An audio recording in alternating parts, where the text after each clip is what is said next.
we don't have a federal local police force. You know, we have the FBI and things like that, but they're more concerned about bigger crimes, not dealing with your everyday street crime.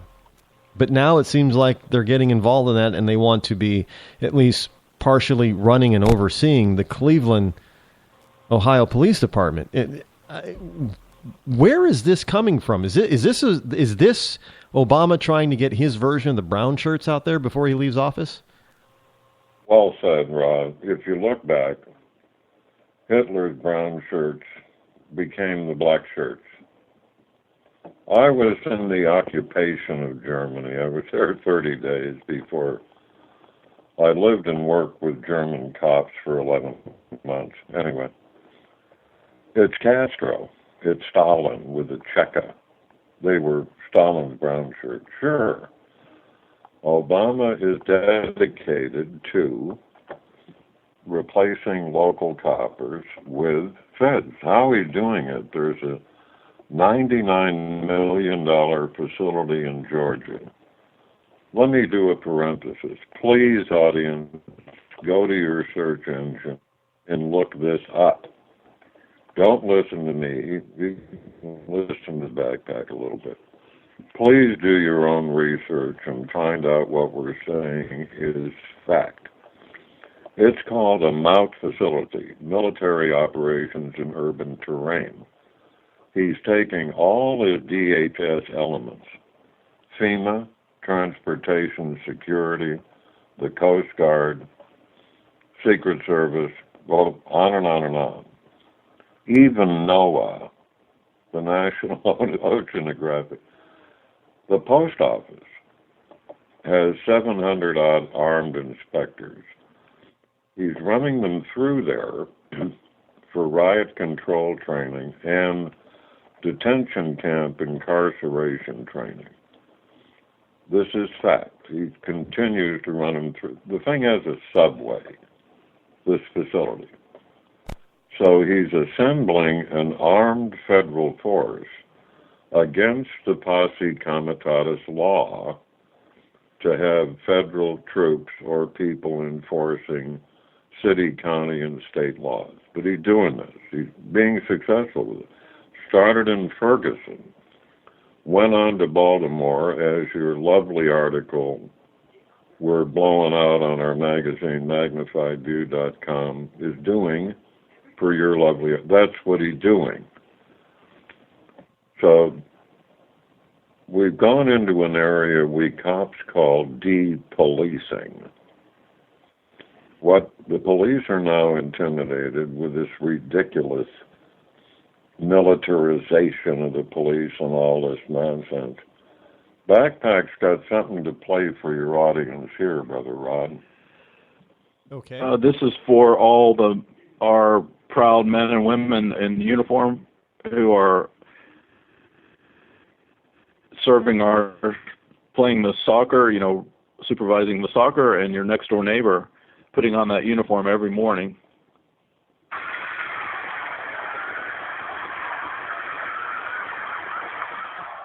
Policeman. A policeman is a composite of what all men are, I guess, a mingling of saint and sinner, dust and deity. What that really means is that they are exceptional, they are unusual, they are not commonplace. Buried under the froth is the fact, and the fact is that less than 0.5% of policemen misfit that uniform, and that is a better average than you'd find among clergymen. What is a policeman? He of all men is at once the most needed and the most wanted, a strangely nameless creature.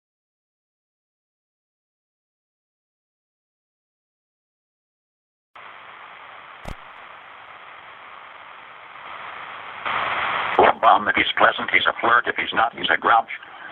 He must make instant decisions which would require months for a lawyer, but if he hurries, he's careless. If he's deliberate, he's lazy. He must be first to an accident, infallible with a diagnosis. He must be able to start breathing, stop bleeding, tie splints, and above all, be sure the victim goes home without a limp.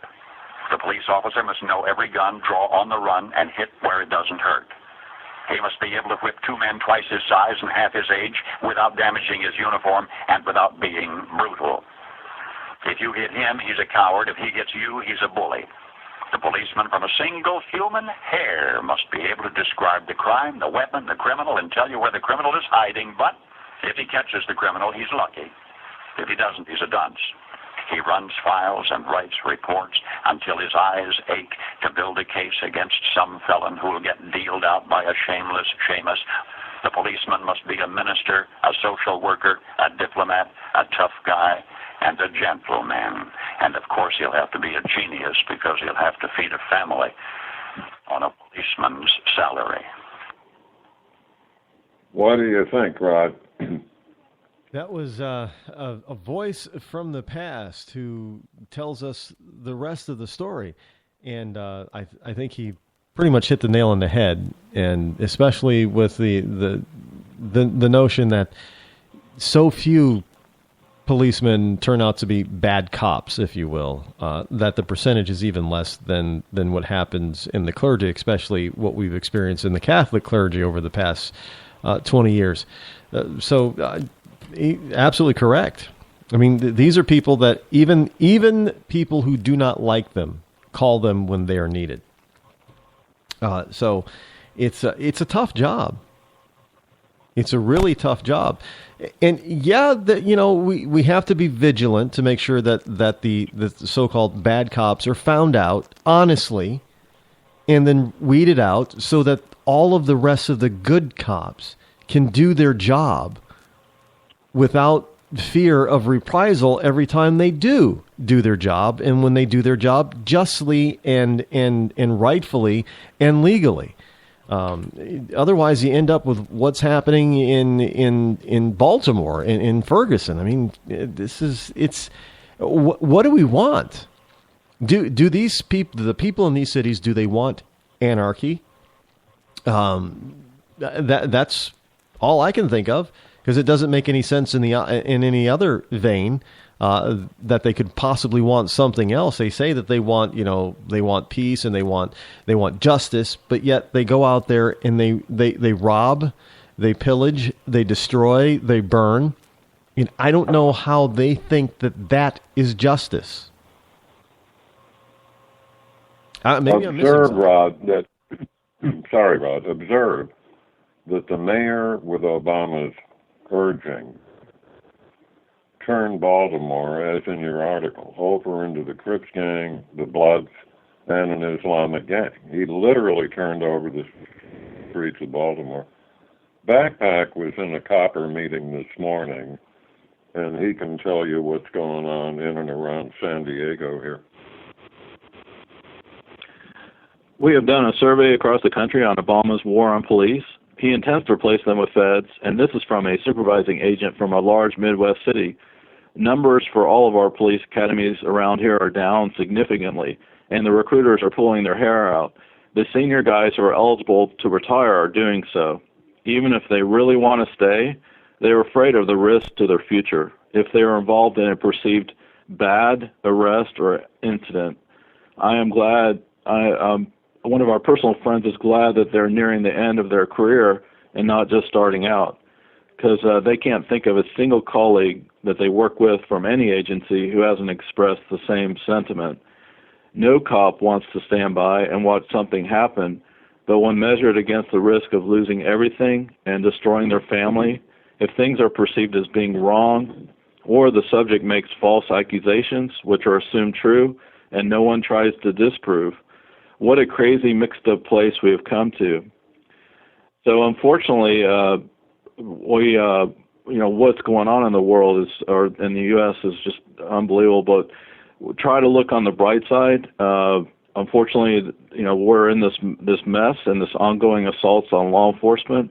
One of our really close friends we've had on Voices of Global Freedom many times is the great Lieutenant Randy Sutton, who was 30 years in Las Vegas, most decorated Las Vegas Metro Police Department, and he is the national spokesman for American Council on Public Safety, and please go check out their website. www.defendingtheshield.org. Great guy, and he's a great person to have on your show, Rod. A wonderful guy. He's doing amazing things to help the thin blue line. That's it. Well, it takes a lot of work to do that, and these people do this kind of thing because they believe in the American way, and the American way is really about fairness and true justice. For the most part, I believe that most Americans still believe that justice should be blind. It shouldn't care what you look like. It can't see you. All it is because we're supposed to be a nation of laws, not a nation of men. And we see that things get screwed up when men start to rule instead of governed by the rule of law. Right now we have an administration that is trying to rule instead of govern by the rule of law. They issue all these caliphates, otherwise known as executive orders. They've had it's kind of amazing how this time around in his second term, everybody's kind of forgotten about all of Obama's czars that are still there and still quite intact and active. All of a sudden, you would think that they no longer exist, but they're still there, and they're the ones that continually advise him as to on executive orders. They're the ones that say, yes, you should do this. If Congress doesn't give you exactly what you want, then you should issue this kind of executive order so you can get more of what you want. And now we have a new attorney general that believes that she should do whatever the president says, not what the law says, i.e. the Constitution. I'm gonna back and run the department based on what the president tells me to do, and not what the Constitution tells me to do. They're open about this now. There's no more hiding it. There's no more backdoor type of stuff, or in secret hall or in secret meetings. They're out. She said it right there on the open floor when she was, when they were doing questioning her for her confirmation. She said it right there in the open, and nobody out there was like, trying to run and hide and say, "Oh my God, I can't believe." There was no facepalm moment. It was as if it was finally, everybody was saying, "Okay, it's finally out there. That's great. Now everybody knows." And they seem to be operating by the fact that nobody cares. I mean, am I perceiving that correctly, gentlemen? Here's how it's working now, brother. Police respond to a crime scene. Backpack picked this up this morning. Now, in Baltimore, like your article, and up there in San Diego, we're at the border at the moment anyway. Police report to a crime, homicide, right, whatever crime scene, and they rope off the crime scene. Now, through telephones, cell phones that Obama gave them, they quickly organize like a fishbone, and 30 or more will show up. These are either blacks or Latinos or whatever we're calling them now. Right. Recently, at a homicide scene, about 30 showed up, standing outside the roped-off area, and didn't one show up with a pistol in his waistband? These are not the brightest bulbs in the tree. But at some point, as in Cleveland, I was a Cleveland cop 100 years ago. As in Cleveland or Baltimore or Ferguson or New York or San Diego, if they can orchestrate that it's this bad, that will give the abomination, however outside the law and posse comitatus, this will give him the ability to stick feds in. Does that make sense?